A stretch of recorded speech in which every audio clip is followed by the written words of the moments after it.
Hi friends, ನಮಸ್ಕಾರ. ನನ್ನ ಚಾನಲ್ಗೆ ನಿಮ್ಮೆಲ್ರಿಗೂ ಪ್ರೀತಿಯ ಸ್ವಾಗತ. ನಾನು ಪೂರ್ಣಿಮಾ. ಇವತ್ತು ಗುರುವಾರದ ಒಂದು ವ್ಲಾಗ್ನ ನಿಮ್ಮ ಜೊತೆ ಶೇರ್ ಮಾಡ್ಕೊಳ್ತಾ ಇದ್ದೀನಿ. ಇವತ್ತು ನಾನು ಬಂದಿದ್ದೀನಿ ಹಾಸನದ ನಂಜನಗೂಡು ಶ್ರೀ ರಾಘವೇಂದ್ರ ಸ್ವಾಮಿ ಮಠಕ್ಕೆ. ಇವತ್ತು ರಾಯರ ಬೃಂದಾವನದ ಅಲಂಕಾರ ಹೇಗಿದೆ ಅಂತ ನಿಮಗೂ ಕೂಡ ದರ್ಶನ ಮಾಡಿಸ್ತಾ ಇದ್ದೀನಿ. ಇವತ್ತು ಅಲಂಕಾರ ಅಂತೂ ತುಂಬಾ ಸುಂದರವಾಗಿತ್ತು. ನೀವು ದರ್ಶನ ಮಾಡಿ. ಅದಕ್ಕೂ ಮುಂಚೆ ಚಾನಲ್ಗೆ ಹೊಸಬ್ರಾದರೆ ಸಬ್ಸ್ಕ್ರೈಬ್ ಮಾಡ್ಕೊಳ್ಳಿ. ಹಾಗೆ ಪಕ್ಕದಲ್ಲೇ ಇರುವಂಥ ಬೆಲೈಕನ್ ಮರಿದಲ್ಲೇ ಕ್ಲಿಕ್ ಮಾಡಿ.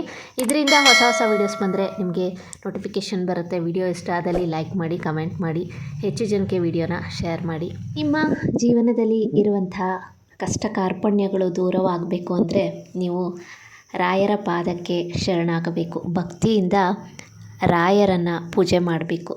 ರಾಯರಿಗೆ ಸೇವೆಯನ್ನು ಸಲ್ಲಿಸಬೇಕು. ನೀವು ಮಾಡುವಂತಹ ಸೇವೆಗೆ ರಾಯರು ಅತ್ಯುತ್ತಮವಾದ ಫಲವನ್ನು ಖಂಡಿತವಾಗ್ಲೂ ಕೊಡ್ತಾರೆ. ನಿಮಗೆ ಒಂದು ಪ್ರಶ್ನೆ ಮನಸ್ಸಲ್ಲಿ ಮೂಡ್ಬೋದು, ನಮ್ಮ ಸೇವೆ ಹೇಗೆ ರಾಯರಿಗೆ ಸಲ್ಲುತ್ತೆ, ಅವ್ರು ಹೇಗೆ ನಮಗೆ ಅನುಗ್ರಹವನ್ನು ಮಾಡ್ತಾರೆ ಅಂತ. ನೀವು ಮಾಡುವಂತಹ ಸೇವೆ ಎಂದಿಗೂ ವ್ಯರ್ಥವಾಗೋದಿಲ್ಲ. ನಿಮ್ಮ ಒಂದು ಮನೋಕಾಮನೆಗಳನ್ನು ಈಡೇರಿಸಲಿಕ್ಕೇ ನಿಮ್ಮಿಂದ ಒಂದು ಸೇವೆಯನ್ನು ರಾಯರು ತಗೊಂಡಿರ್ತಾರೆ. ಅಂದರೆ ನಿಮ್ಮ ಸೇವೆ ಸಂಕಲ್ಪ ಮಾಡಿಕೊಂಡು ನೀವೇನು ಸೇವೆ ಮಾಡಿರ್ತೀರ, ಆ ಸೇವೆ ಪೂರ್ಣಗೊಂಡಿದೆ ಅಂದರೆ ನಿಮ್ಮ ಕೆಲಸ ಖಂಡಿತವಾಗ್ಲೂ ಆಗುತ್ತೆ ಅಂತ. ಸಾಕಷ್ಟು ಜನಕ್ಕೆ ಇದರ ಅನುಭವ ಖಂಡಿತವಾಗ್ಲೂ ಆಗಿರುತ್ತೆ. ಯಾಕೆಂದರೆ ಸೇವೆ ಇಷ್ಟು ದಿನದಲ್ಲಿ ನಾವು ಮಾಡ್ತೀವಿ ಅಂತ ನೀವು ಅಂದ್ಕೊಂಡಿರ್ತೀರ. ಸೇವೆ ಮಾಡುವಾಗಲೇ ಅದರ ಒಂದು ಪ್ರತಿಫಲ ನಿಮಗೆ ಸಿಕ್ಕಿರುತ್ತೆ. ಅಂದರೆ ರಾಯರ ಅನುಗ್ರಹದಿಂದ ನೀವು ಅಂದುಕೊಂಡಂತಹ ಕೆಲಸ ಆಗಿರುತ್ತೆ. ಇನ್ನು ಕೆಲವರಿಗೆ ಸ್ವಲ್ಪ ತಡವಾಗುತ್ತೆ, ಆದ್ರೂ ನೀವು ಅಂದುಕೊಂಡಿದ್ದಂತೂ ಖಂಡಿತವಾಗ್ಲೂ ಆಗುತ್ತೆ. ಹಾಗಾದರೆ ಯಾವ ರೀತಿ ರಾಯರು ಸೂಚನೆ ಕೊಡ್ತಾರೆ ಅಂತ ಇವತ್ತಿನ ವಿಡಿಯೋಲಿ ನಾನು ತಿಳಿಸ್ಕೊಡ್ತೀನಿ. ಕ್ರಿಯೇಷನ್ಸ್ ಬೈ ಪೂರ್ವಿ ಯೂಟ್ಯೂಬ್ ಚಾನಲಲ್ಲಿ ನಾನು ರಾಯರ ಬಗ್ಗೆ ಸಾಕಷ್ಟು ವೀಡಿಯೋಸ್ಗಳನ್ನ ಮಾಡಿದ್ದೀನಿ, ಮಹಿಮೆಗಳನ್ನು ಕೂಡ ಶೇರ್ ಮಾಡ್ಕೊಂಡಿದ್ದೀನಿ. ಅದರಲ್ಲಿ ನಾನು ಹೇಳಿದ್ದೀನಿ ಯಾವ ರೀತಿ ಅನುಗ್ರಹ ಸಿಕ್ಕಿದೆ ಅಂತ.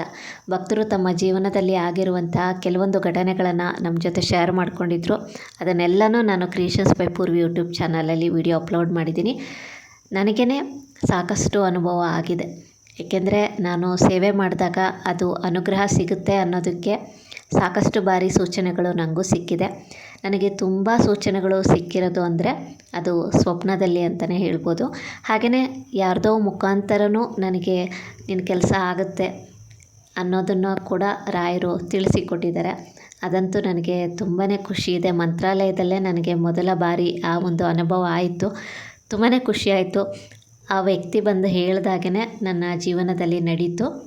ಹಾಗೆಯೇ ಒಬ್ರೊಬ್ರಿಗೂ ಒಂದೊಂದು ಥರ ಸೂಚನೆಗಳು ಖಂಡಿತವಾಗ್ಲೂ ಸಿಕ್ಕುತ್ತೆ. ಸಾಕಷ್ಟು ಜನಕ್ಕೆ ಸಿಕ್ಕಿರೋದು ಅಂದರೆ ಸೇವೆ ಮಾಡಿದಾಗ ನಮಗೆ ಯಾವ ರೀತಿ ಸೂಚನೆ ಸಿಗುತ್ತೆ ಅಂದರೆ ರಾಯರು ಸ್ವಪ್ನದಲ್ಲಿ ಬಂದು ತಿಳಿಸ್ತಾರೆ. ಅಂದರೆ ಕನಸಿನಲ್ಲಿ ಯಾರ್ದಾರು ರೂಪದಲ್ಲಿ ಬಂದು ಅವರು ಏನಾದರೂ ಒಂದು ಸೂಚನೆಯನ್ನು ಕೊಡ್ತಾರೆ. ರಾಯರನ್ನು ಪೂಜಿಸುವಂತಹ ಒಂದು ಅರ್ಚಕರ ರೂಪದಲ್ಲಿ ಅಥವಾ ಜ್ಯೋತಿಷಿಗಳು ಈ ಥರ ಯಾವುದೋ ಒಂದು ರೂಪದಲ್ಲಿ ಅವರು ಬಂದು ನಿಮಗೆ ಏನಾದರೂ ಒಂದು ಸೂಚನೆಯನ್ನು ಖಂಡಿತವಾಗ್ಲೂ ಕೊಡ್ತಾರೆ. ಅಂದರೆ ಯಾವ್ದಾರೋ ಒಂದು ರೂಪದಲ್ಲಿ ಬಂದು ಅವರು ನಿಮ್ಮ ಒಂದು ಕೆಲಸ ಆಗುತ್ತೆ ಅಥವಾ ನಿಮ್ಮ ಅಪೇಕ್ಷೆ ಈಡೇರುತ್ತೆ ಅನ್ನುವಂಥದ್ದನ್ನು ತಿಳಿಸ್ತಾರೆ. ಹಾಗೆಯೇ ನಮಗೆ ಅನುಭವಕ್ಕೆ ಬರುತ್ತೆ. ಯಾರಾದರೂ ಒಬ್ಬ ವ್ಯಕ್ತಿ ಬಂದು ನಮ್ಮ ಮನಸ್ಸಲ್ಲಿರೋದನ್ನು ಹೇಳೋದಾಗಿರ್ಬೋದು, ನಿಮಗೆ ಏನೋ ಈ ಥರ ಒಳ್ಳೆಯದಾಗುತ್ತೆ ಅನ್ನೋವಂಥದ್ದನ್ನು ಕೂಡ ತಿಳಿಸ್ತಾರೆ. ಇದು ಅಷ್ಟೇ ರಾಯರ ಒಂದು ಸೂಚನೆ ಅಂತಲೇ ನಾವು ತಿಳ್ಕೊಬೇಕು. ಇಲ್ಲಾಂದರೆ ನಾವು ಪೂಜೆ ಮಾಡುವಾಗ ಹೂ ಪ್ರಸಾದ ಆಗುವಂಥದ್ದು. ನನಗೆ ಒಂದು ಅನುಭವ ಆಗಿದ್ದನ್ನು ನಾನು ಹೇಳ್ತೀನಿ. ಪೂಜೆ ಮಾಡುವ ಸಮಯಕ್ಕೆ ನಮ್ಮ ಮನೆ ಬಾಗಿಲ ಹತ್ರ ಹಸು ಬರೋದು, ಇದೆಲ್ಲ ಒಂದು ಶುಭ ಸೂಚನೆ ಅಂತಲೇ ಹೇಳ್ಬೋದು. ಈ ಥರ ಎಲ್ಲ ನನಗಾಗಿದೆ.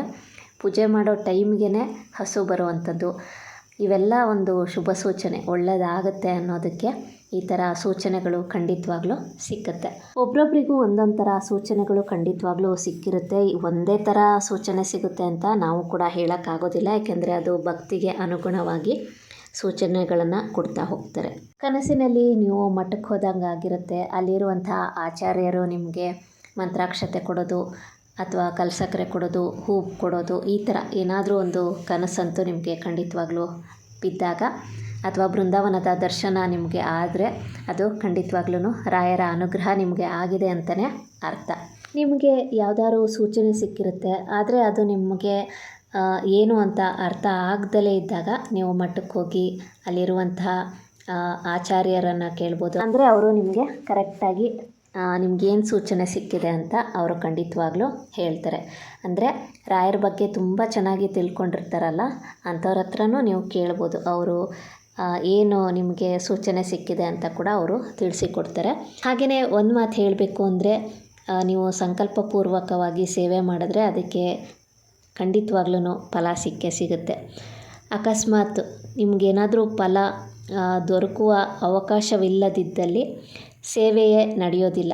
ಅಂದರೆ ಅದು ನಿಮಗೇನಾದರೂ ಅನುಗ್ರಹ ಆಗಲ್ಲ ಅನ್ನೋದಾದರೆ ನೀವು ಸೇವೆ ಮಾಡಲು ಸಾಧ್ಯವಾಗೋದೇ ಇಲ್ಲ. ಏನಾದರೂ ಒಂದು ಅಡೆತಡೆ ಅನ್ನೋದು ಬಂದೇ ಬರುತ್ತೆ. ಈ ಥರ ಕೂಡ ಆಗುತ್ತೆ ಅಂತ ನಾನು ಕೇಳಲ್ಪಟ್ಟಿದ್ದೀನಿ. ರಾಯರಲ್ಲಿ ನಂಬಿಕೆ ಇಟ್ಟು ಭಕ್ತಿಯಿಂದ ಸೇವೆ ಮಾಡಿ ನಿಮ್ಮ ಅಪೇಕ್ಷೆಗಳನ್ನು ಖಂಡಿತವಾಗ್ಲೂ ರಾಯರು ಈಡೇರಿಸ್ತಾರೆ. ಹಾಗೆಯೇ ಕಷ್ಟ ಕಾರ್ಪಣ್ಯಗಳು ದೂರವಾಗಬೇಕು ಅಂದ್ರೂ ಅಷ್ಟೇ, ರಾಯರ ಪಾದವನ್ನು ಗಟ್ಟಿಯಾಗಿ ಹಿಡೀರಿ. ರಾಯರು ಖಂಡಿತವಾಗ್ಲೂ ನಿಮಗೆ ದಾರಿ ತೋರಿಸ್ತಾರೆ, ನಿಮ್ಮನ್ನು ಎಂದಿಗೂ ಕೈ ಬಿಡೋದಿಲ್ಲ. ಇವತ್ತು ನನಗೊತ್ತಿರೋಷ್ಟು ಮಾಹಿತಿನ ನಿಮ್ಮ ಜೊತೆ ಶೇರ್ ಮಾಡ್ಕೊಂಡಿದ್ದೀನಿ. ಈ ವಿಡಿಯೋ ಕೂಡ ನಿಮ್ಗೆ ಇಷ್ಟ ಆಗಿದೆ ಅಂತ ಭಾವಿಸ್ತೀನಿ. ಇನ್ನಷ್ಟು ಒಳ್ಳೊಳ್ಳೆ ವೀಡಿಯೋಸ್ಗಳಿಗಾಗಿ ಚಾನಲ್ನ ಸಬ್ಸ್ಕ್ರೈಬ್ ಮಾಡಿ, ಸಪೋರ್ಟ್ ಮಾಡಿ. ರಾಯರ ಆಶೀರ್ವಾದ ಸದಾ ಎಲ್ಲರ ಮೇಲೂ ಇರಲಿ. Thank you for watching.